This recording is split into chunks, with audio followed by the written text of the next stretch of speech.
insert image in ChatGPT. So if you want to insert image in ChatGPT, then just first open up your browser and then go with ChatGPT, search for OpenAI or ChatGPT, and then log into your account.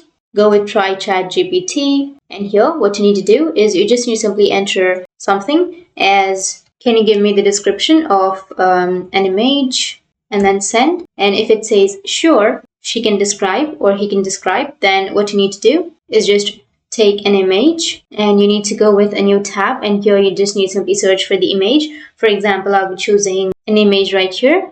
So you can simply click on the image, and once you click on the image, you can right click on it and then copy the address. Go with copy link address. Once you've copied, you need to go back to the ChatGPT and then enter, can you give me the description of the following image, and then paste the link that you've just copied, hit the enter, and that's it. That's how you can insert the image in ChatGPT. And if you have any questions, feel free to comment below. Thanks for watching.